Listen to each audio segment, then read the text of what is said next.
Episode 746 spirit world. मैंने त्रिकाल द्वीप पर उस कुकुरमुते को छोड़ दिया था, पर यहाँ आर्यन के हाथ में ड्रैगन स्लेयर कांपने लगा और उसकी जबरदस्त ब्लेड ऊर्जा जलने लगी। इस बार मैं तुम्हें बख्शने वाला नहीं। ड्रैगन स्लेयर पागलों की तरह चला।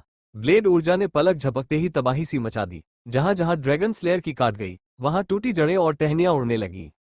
उसकी ब्लेड की रफ्तार बहुत तेज थी, इतनी तेज कि कोई देख ही नहीं सकता था, मगर इन जड़ों में अपनी हीलिंग शक्ति थी। अगर वो कोई टुकड़ा काटता तो वो फिर से उगाता। नीच इंसान, हम तुझे दफनाएंगे और तुझे खाद की तरह इस्तेमाल करेंगे। इसे मारो। वो सब बहुत घमंडी थे। उनकी हीलिंग शक्ति वास्तव में भयानक थी। अब आर्यन अनगिनत जड़ों के पिंजरे में फंस चुका था, जो धीरे धीरे सिकुड़ रहा था। ड्रैगन स्लेयर काफी नहीं था। चाहे कितनी तेजी से काटो, वो नाकाफी था। कोई ऐसा वार चाहिए जो एक ही झटके में जलाकर खाक कर दे। आर्यन की भवें हिली। उसने तुरंत ड्रैगन स्लेयर वापस रखा और चिल्लाया, ब्लेड से नहीं डरते, है ना? तो देखते हैं आग से डरते हो कि नहीं। ड्रेको। एक तीव्र झंझनाहट के साथ ड्रैगन लांस उसके हाथ में आ गया। आर्यन के शरीर में अमर ऊर्जा उबलने लगी और वो अपने दिल में चिल्लाया, ड्रेको अपना कमाल दिखाओ। ड्रैगन लांस से एक जबरदस्त शक्ति फटी। एक घुमाव के साथ उसकी नोक से काली आग निकली और जड़ों से बने उस पिंजरे को पल में राख कर दिया। केवल इतना ही नहीं, ये काली आग आसपास के सभी पेड़ों में लग गई। एक एक करके वो चीखने लगे, आह आह आह, मैं जल रहा हूं। आह, दर्द दर्द, बहुत दर्द। वो तेजी से पीछे हटे और भागने लगे। उनकी एचपी तेजी से घट रही थी। वृक्ष बीस्ट है ना?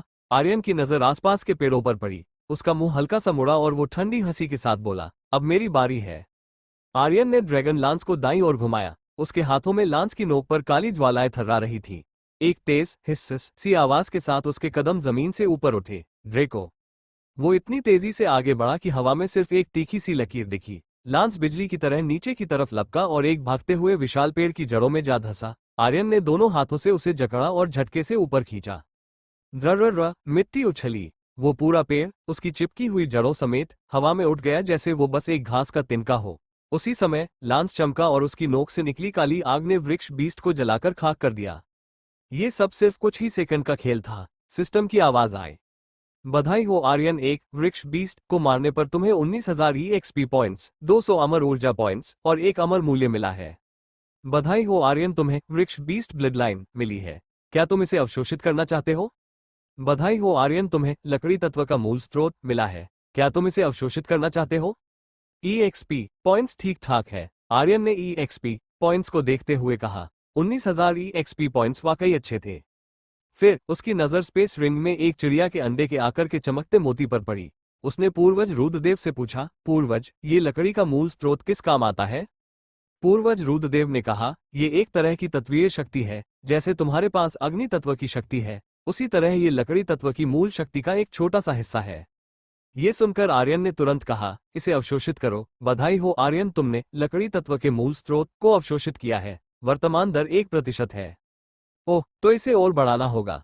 उसने एक ठंडी मुस्कान के साथ उन भागते हुए पेड़ों को देखा और फिर ड्रैगन लांस पर उसकी पकड़ मजबूत हो गई। वो हवा में ही घूमा और तेजी से उन पर झपटा। ड्रैगन लांस की काली ज्वाला फूट पड़ी। हर वार पेड़ों को बीच से चीर रहा था। छालें उड़ रही थीं, शाखाएं टूट रही थीं और धरती पर जले हुए टुकड़े गिर रहे थे। वृक्ष बीस्ट की रफ्तार उसकी गति के सामने कुछ नहीं थी।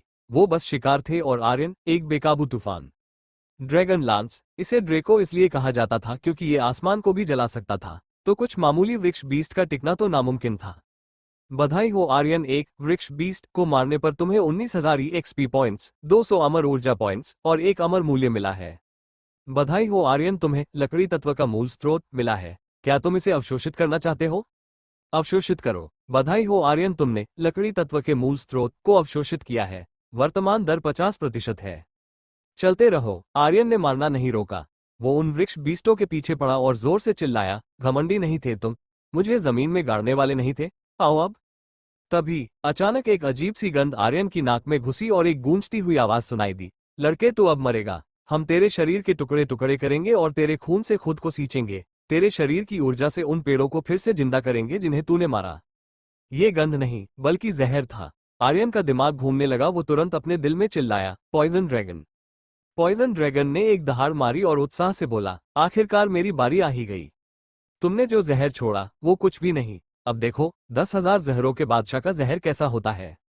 पॉइजन ड्रैगन बड़े उत्साह के साथ आर्यन के शरीर से निकलते ही हवा में उछला और फिर उसका पेट फूल गया और वो नीचे की ओर झपटा। उसी वक्त नील ड्रैगन ने जल्दी से कहा, मास्टर जल्दी अपनी नाक पकड़ लीजिए। आर्यन समझा नहीं और बोला, नाक पकड़ूं, क्यों? तभी हवा में एक जोरदार गड़गड़ाहट गूंजी और पॉइजन ड्रैगन के पिछवाड़े से एक जहरीली धुंध निकली। इसके बाद वो जहरीली धुंध जंगल में चारों ओर फैल गई। आर्यन भले ही थोड़ी दूर खड़ा था लेकिन उसकी नाक में भी कुछ धुंध चली गई। उसका चेहरा तुरंत हरा पड़ गया। धुंध सिर्फ जहरीली नहीं थी बल्कि ये बेहद बदबूदार भी थी। उसे तुरंत सर्वविष झरने की बात याद आ गई। तेरी तो, आर्यन ने गाली दी, पॉइजन ड्रैगन तू इतना घटिया कैसे हो सकता? आर्यन कुछ और कह पाता उससे पहले पॉइजन ड्रैगन ने फिर से जहरीली धुंध छोड़ी और बोला, पहले वाला गलत निकला। मैं भूल गया था कि वृक्ष 20 सांस नहीं लेते, लेकिन ये वाला सही है। इस बार उसने पीली जहरीली धुंध छोड़ी। यह जहरीली धुंध बहुत भारी थी, इतनी कि ऐसा लग रहा था बादलों से पीली बारिश गिर रही हो। इस पीली बारिश की बूंदें जिस भी वृक्ष बीस्ट पर गिरी वो वहीं जलकर खाक हो गया। हालांकि यह बहुत बदबूदार थी, आर्यन सचमुच इसे नहीं झेल पाया और अपने दिल में चिल्लाया, इसे तो मैं बाद में देखूंगा। पॉइजन ड्रैगन घमंड से मुस्कुराया, मेरे सामने जहर का खेल, तुम इसके लायक भी हो? उसका उत्साह चरम सीमा पर था और चेहरे पर सुकून। उसके लिए ये दुनिया की सबसे खूबसूरत चीज थी और सबसे अच्छी खुशबू भी। इस पल में आर्यन को स्नो वाइट का बड़ा हमला याद आया। उस वक्त वो कितना खुश था। स्नो वाइट ने बस उसकी इज्जत उतारी थी, पर पॉइजन ड्रैगन तो उसकी जान लेना चाहता था। लेकिन एक अच्छी बात रही, उसके बदबूदार जहर ने रीवा और एसफीरा को जगा दिया। एसफीरा ने भवें सिकोड़ी, उसका चेहरा पीला पड़ गया और वो बोली, ये क्या है, इतनी बदबू? रीवा ने कहा, क्या हम गोबर के गड्ढे में गिर गए हैं? इसके अलावा आर्यन के दिमाग में सिस्टम की आवाज लगातार बज रही थी। बधाई हो आर्यन, एक वृक्ष बीस्ट को मारने पर तुम्हें 19,000 EXP पॉइंट्स, 200 अमर ऊर्जा पॉइंट्स और एक अमर मूल्य मिला है। बधाई हो आर्यन, तुमने लकड़ी तत्व के मूल स्रोत को अवशोषित किया है। वर्तमान दर 89% है। वृक्ष बीस्टों की संख्या तेजी से कम हो रही थी। वो भले ही हीलिंग शक्ति रखते हो, पर ऊपर आसमान में फैली पीली जहरीली धुंध से गिरती पीली बूंदें जिस भी टहनी या पत्ते पर गिरती उसे पूरी तरह जलाकर कोयला बना देती। इसके सामने उनकी शक्ति बिल्कुल बेकार थी। बस आधे मिनट में आधे से ज्यादा जंगल जलकर खाक हो गया। पॉइजन ड्रैगन का यह हमला वाकई जबरदस्त था। पॉइजन ड्रैगन ने मजे मजे में और कई बार धुंध के गुबार छोड़े और उत्साह से बोला, हा हा, मजा आ गया। पेट में कल से मच रही गुड़गुड़ खत्म हो गई, हा हा हा। उसी वक्त आर्यन के दिमाग में सिस्टम की आवाज गूंज उठी। बधाई हो आर्यन, तुम्हारा एक लेवल बढ़ गया है। वर्तमान स्तर लेवल 3 रक्तवीर।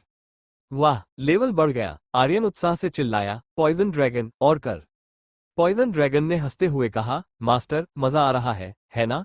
लेकिन मास्टर, मेरी ताकत थोड़ी कम पड़ रही है, मुझे जरा आराम चाहिए। फिर वो आर्यन के शरीर में वापस घुस गया।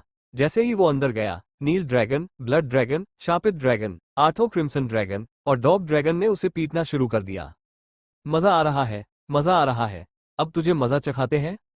तेरी हिम्मत कैसे हुई गंदगी मचाने की? पॉइजन ड्रैगन हंसता रहा। वो पूरा पागल था। रीवा और एसफीरा ने अपनी नाक पकड़ रखी थी और आर्यन के पास आई। वो बोली, ये आखिर क्या हुआ?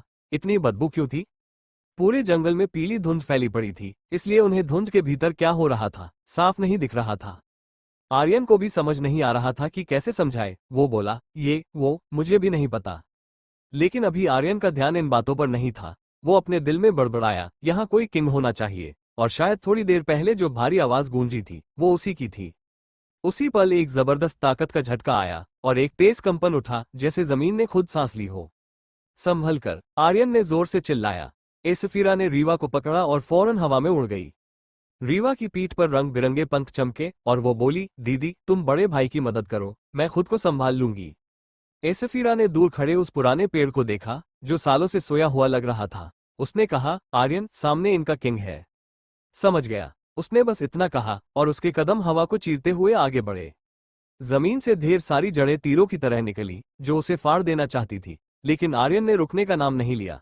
उसके पैरों के नीचे जमीन धुंधली होती जा रही थी, पर उसकी आंखें सिर्फ एक बिंदु पर टिकी थी, उस सुनहरी रोशनी पर जो कोहरे के पार चमक रही थी। और तभी एक दहाड़ जैसी गूंज उठी, जमीन फटी और एक बड़ी जड़ जो किसी विशाल अजगर की तरह लग रही थी आर्यन की ओर लपकी।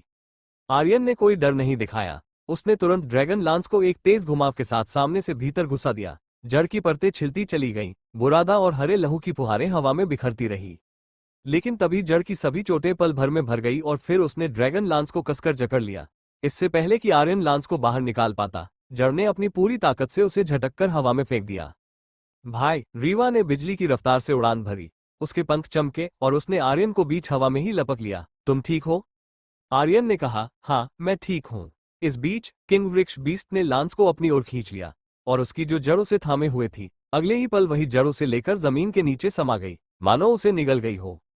ये देखकर आर्यन का चेहरा सख्त हो गया। जमीन के नीचे, जहां प्रकाश नहीं पहुंचता, वहां एक 6 कोनों वाला प्राचीन चक्र बना हुआ था और उस चक्र के केंद्र में ड्रैगन लांस गिरा। ड्रेको, काफी वक्त बाद मिले, एक गहराई से गूंजती हुई आवाज फिजा में उभरी। ड्रैगन लांस हल्का सा कांपा और उसकी अपनी आवाज निकली, धीमी लेकिन तीखी। समुद्री ड्रैगन?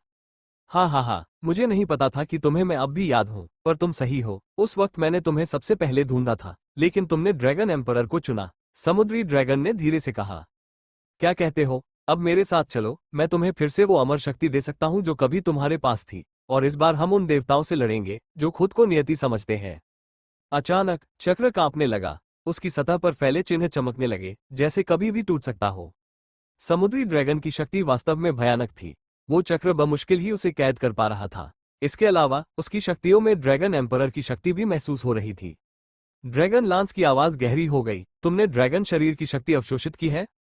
समुद्री ड्रैगन ने धीमे स्वर में कहा, जब ड्रैगन एम्परर ने अपने शरीर को मेरे अंदर दफनाया तो वो चाहता था कि मैं उसकी हिफाजत करूं। तो क्या ये ड्रैगन एम्परर की शक्ति मुझे यूं ही नहीं मिली? इसमें गलत क्या है? ड्रैगन लांस कांप उठा और बोला, समुद्री ड्रैगन, क्या तुम पागल हो गए हो? हाँ हाँ, समुद्री ड्रैगन ने जोर से हंसते हुए कहा, पागल? मैं कितना भी पागल हो जाऊं, क्या ड्रैगन एम्परर जितना पागल हो सकता हूं? उसने 60 लाख साल पहले सब कुछ सिर्फ इसीलिए छोड़ दिया कि वो दोबारा पुनर्जन्म लेकर विपदा को रोक सकता है। लेकिन परिणाम तुम्हारे सामने है। वो पुनर्जन्म के बाद भी अभी तक बस एक रक्तवीर है। क्या वो इन शक्तियों से उस विपदा को रोक पाएगा? नहीं। अगर उसने मेरी बात मानी होती तो शायद ड्रैगन बच सकते थे। भविष्यवाणी, भविष्यवाणी, 60 लाख साल में खत्म होने वाली वो विपदा। ये सब बकवास है। हम कौन हैं? हम ड्रैगन हैं। दिव्य लोक के देवता भी हमसे डरते थे, और अब हम क्या हैं? बस कीड़े की तरह रह गए हैं। मैं ऐसे नहीं जीना चाहता। मैं अपनी किस्मत खुद लिखूंगा। समुद्री ड्रैगन का गुस्सा फट पड़ा। 60 लाख साल तक सील में रहने से वो तंग आ चुका था। उसने तब से इसी दिन का इंतजार किया था, और आज वो दिन आ गया था। फिर उसकी आवाज नर्म हो गई और उसने कहा, ड्रेको, मेरे साथ चलो। वो तुम्हें वो नहीं दे सकता जो तुम चाहते हो। वो पहले भी तुम्हें वो नहीं दे सका और अब भी नहीं दे सकता, लेकिन मैं दे सकता हूँ। ड्रेको, चलो, हम साथ मिलकर उन देवताओं को कुचलेंगे। बाहर आर्यन गुस्से में पागल हो गया था। उसकी आंखों में ज्वाला सुलग रही थी। ड्रैगन लांस छीना जा चुका था। यह उसकी बर्दाश्त के बाहर था। मेरा लांस वापस कर। उसकी चीख गगन फाड़ देने वाली थी, जैसे आकाश को चीरकर जवाब मांग रही हो। इसी के साथ उसके हाथ में ड्रैगन स्लेयर चमक उठा। वो बिल्कुल एक सन की योद्धा की तरह लग रहा था।